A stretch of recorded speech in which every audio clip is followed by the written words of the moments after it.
Hey guys, Typical Cycle Repair. Today I'm working on a 2014 CTX700. We're going to do a quick oil change. We're going to knock this out fast.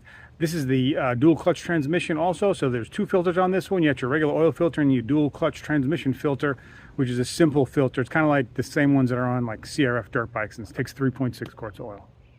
All right, so I'm on the left side of the bike right here. If we get down below it, we have a drain bolt right here, oil filter right there. All right, right side of the bike right here. This is our filter. It's going to be behind this. Now, I don't know why Honda made this accessible if you can't really pull the cap off, because there's a part of this cap that goes underneath this plastic cover.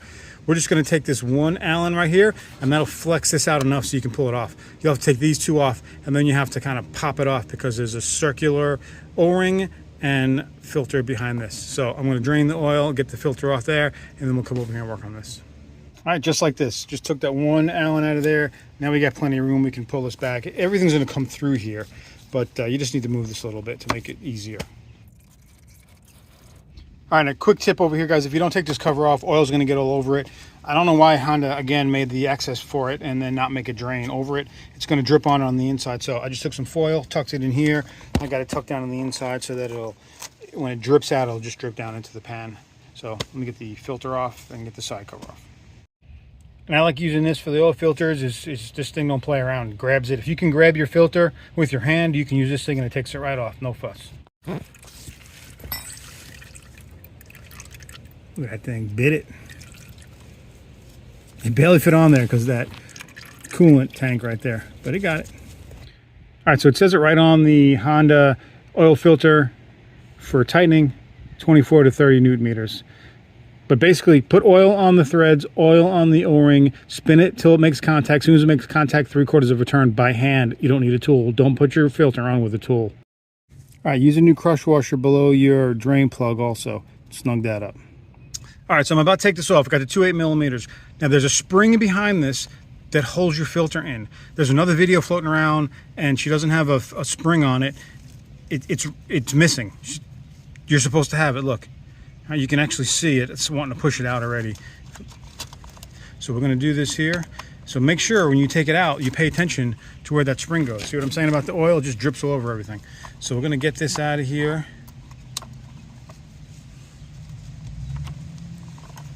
All right, see the spring? Pay attention. Don't lose it. And we got an O-ring on this also. I don't have a new one. I'm going to reuse this one. Just put some oil on it. Make sure it's not damaged or anything. It should be fine. All right, so let me get the spring out. And then the filter. Now, on the other side of the filter is a rubber seal that gets pushed on. So sometimes this is a little tough. Just take a pair of like needle nose or something, grab it out. Let me pull it out of there. All right, so I just took the end of this right here. All right, I took the end of this right here, just stuck it in there, kind of push it to the side. Don't pry on the sides. I just put this in here and I leaned it over that way a little bit and got it out of there. It didn't take a whole lot of force, all right? Don't go prying on your sides here. Keep all that stuff clean. All right, and that's the rubber part I'm talking about right there. So make sure you put some oil on that when you slide the new one in. All right, the cap goes on this way. It's going to slide it on. You can see the spring right there. Spring sits inside of that. That's why this is important, because you can just pull this out and put it on straight. Put it on even so you don't damage that O-ring.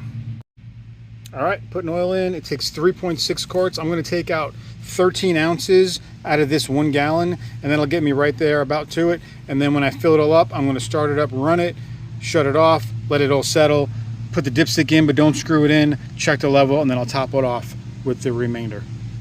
But before I start it up, to get all the oil flowing and check it, I want to give this thing a quick bath. It's been sitting for a really long time before I got it. Who knows how long? So let me give it a bath before I start it. All right, so that's all there is to this oil change. It's pretty simple. I just got back from a ride. This bike's pretty cool with this dual clutch transmission. It shifts really fast, comfortable, easy bike to ride. But let me show you something that you need to know when you're checking these dipsticks. So I'm sitting on the bike. I got both of my feet on the ground. When you check your dipstick, don't screw it in, okay? Just bring it right to there and then pull it out and check it. And you want it at the top line. There's 2 lines in there. All right, there's 2 dashes. You want it at the top dash, all right, when it's balancing. I didn't wipe it off, so if you saw the level there, it's probably not right because I didn't wipe it off first. But yeah, that's all there is to it. Make sure that you don't screw it in when you're checking it. Just dip it, wipe it off, dip it, pull it out, and there's your level. But yeah, as far as the oil change and stuff, it's pretty straightforward. I'm going to make another video on this bike about my first impressions on it. I've never ridden a CTX, let alone a dual clutch transmission motorcycle. So I got some interesting thoughts that you might want to hear. Stay tuned, and I will make another video on what I thought about this bike. It's got a really low seat height. It's good for some people.